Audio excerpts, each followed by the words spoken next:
جب آتیشیه. به به داداش یکم عقب‌تر روشن می‌کردی. یهو درخت آتیش نگیره. بابا کارم اینه، نترس. به من میگن حسن منقلباز. حاجی آتیش زیاد نشد خدا وکیلی؟ آره یکم بریم عقب‌تر. حاجی درخت آتیش گرفت.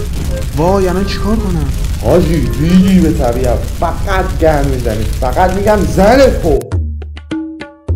اسپارتانس دی آر با افتخار تقدیم می کند.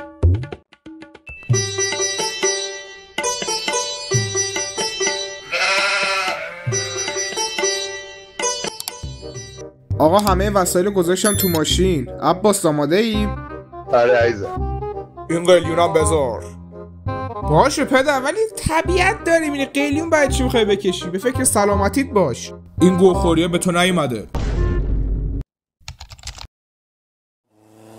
عجب طبیعتیه. به به. بابا وایسا. چی میگی پسر؟ بابا همینجا نگه تا طبیعتش هم خوبه. میبرم به جلوتر، اصلا بهشته. اینجا دیگه چیه؟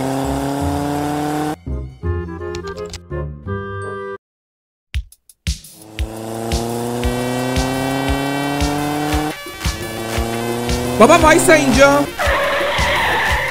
باز دیگه چی میگی؟ بابا ناموسن دیگه نگه دار دیگه. مقبره خشایارشاه دیگه، بهتر از اینجا دیگه پیدا نمیشه. پسر چقدر عجولی تو. سالهای پیش مامانت هی میگفت کجا بریم، امسال که نیستم من میگم کجا بریم. خب پدرم از زورت به اون نمیرسه، داری لج میکنی دیگه. نه کن تازه آبشارم داره.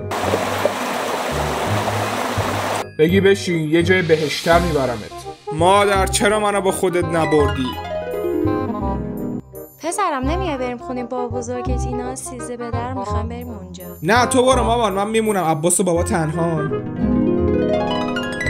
ای لعنت به من که نرفتم. باشه برو ببینم ما رو میخوای کجا ببری.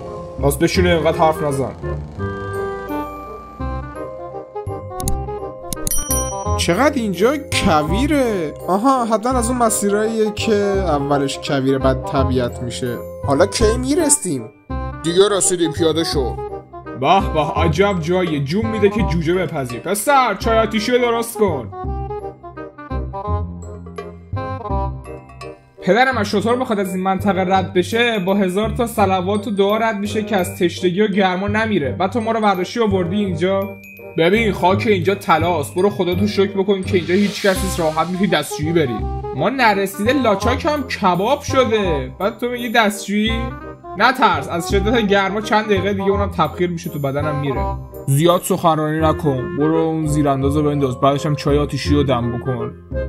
کی بچه رو تربیت کرده؟ والا ما بچه بودیم رو حرف بابامون اصلا حرف نمیزدیم. به عجب هوایی، جون میده واسه برنزه کردن. پسر اون کبابا رو درست باد بزن نسوزه. پدر من دستشویی دارم. دستشویی کجاست؟ اینجا فقط یه دستشویی داره که اسمش هم دستشویی صحراییه. دستشویی صحرایی دیگه چیه؟ میری یه گوشه خاک زمین رو میزنی اون و کارت انجام میدی و روشو میپوشونی. بهش میگن دستشویی صحرایی.